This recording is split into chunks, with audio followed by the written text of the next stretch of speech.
کہ جب کوئی انسان اللہ تعالیٰ کے فرمان پر عمل کرتے ہوئے صبح سے شام تک ان حلال چیزوں سے بچے گا تو وہ ان چیزوں سے جو ہمیشہ کے لیے حرام ہیں ان سے روزہ کی حالت میں زیادہ بچنے کی کوشش کرے گا۔ اسی طرح روزہ گناہوں سے بچنے کا اور بچنے کا ذریعہ اور عادت بھی بن جاتی ہے۔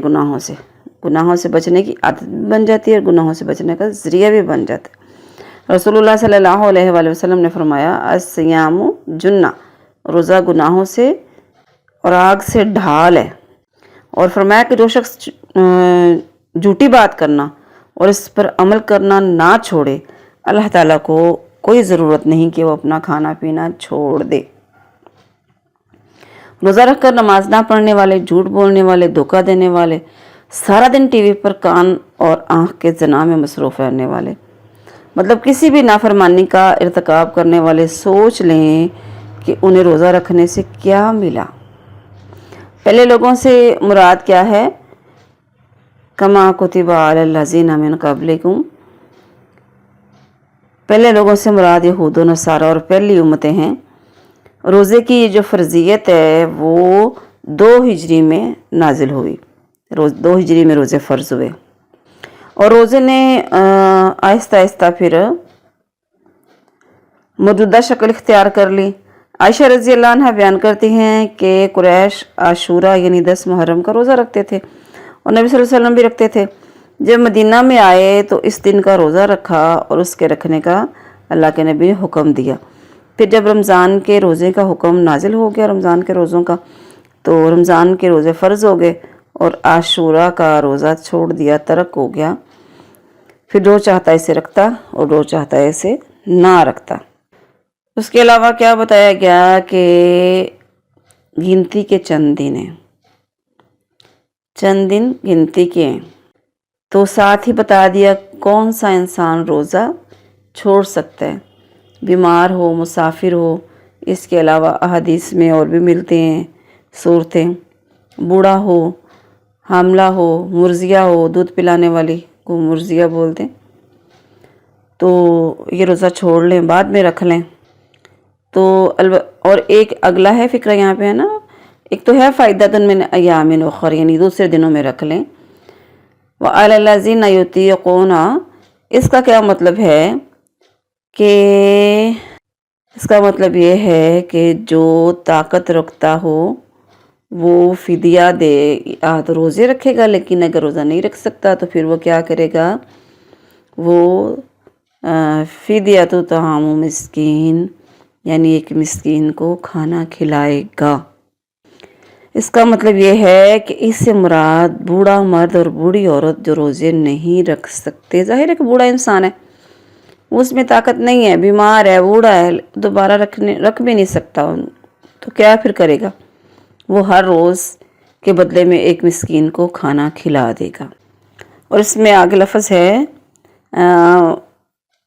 فمن تطوع خیرا، یعنی ایک سے زیادہ مسکینوں کو کھانا کھلا دے تو یہ تو پھر اس کے لیے بھلائی ہے، نیکی ہے۔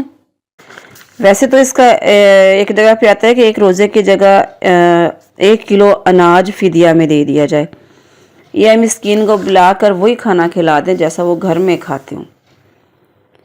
آیت نمبر 185، شہر رمضان الذی انزل فیہ القرآن، یعنی اس ماہ لیلۃ القدر میں قرآن کا نزول شروع ہوا، پھر یعنی رمضان المبارک میں قرآن مجید جو ہے آسمان دنیا پہ آیا اور وہاں سے تھوڑا تھوڑا کر کے 23 برس میں مکمل ہو گیا۔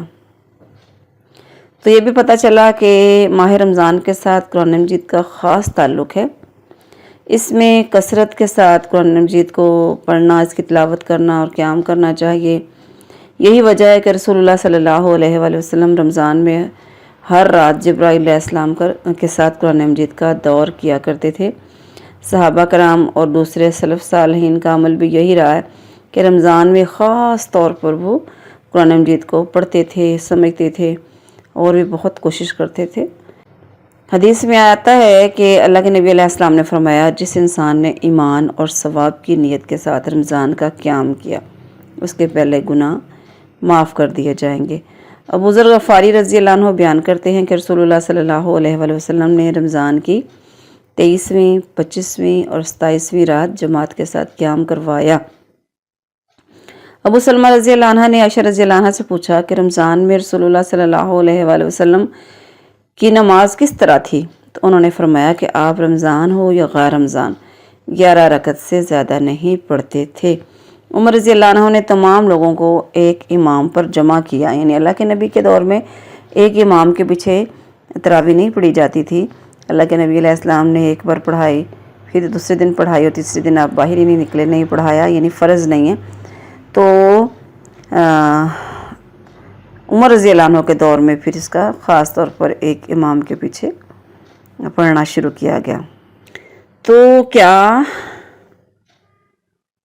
ویسے تو اس کی فضیلت ہم آگے لاسٹ پارے میں بھی پڑھیں گے، لیلۃ القدر والی میں، تو آگے ہے سورہ قدر ہے نا، اس میں پڑھیں گے۔ اگلے اس آیت کا اگلا ہی حصہ ہے نا، اس قرآن میں کیا ہے، اس میں ایک بات کو دوبارہ ریپیٹ کیا گیا کہ جو انسان اس مہینے میں حاضر ہو وہ روزے رکھے، لیکن کن صورتوں میں وہ چھوڑ سکتا ہے، دوبارہ سے اس کو ریپیٹ کیا گیا۔ پھر اللہ نے فرمایا یرید اللہ بکم الیسر، اللہ تمہارے لیے آسانی چاہتا ہے، اللہ تمہارے لیے تنگی نہیں چاہتا۔ اس کا مطلب یہ ہے اگر مسلسل روزے رکھنا فرض ہوتا کہ ہاں کسی صورت چھوڑنے ہی نہیں ہے تو مشکل ہو جاتا، تو اللہ تو انسانوں کے لیے آسانی چاہتا ہے۔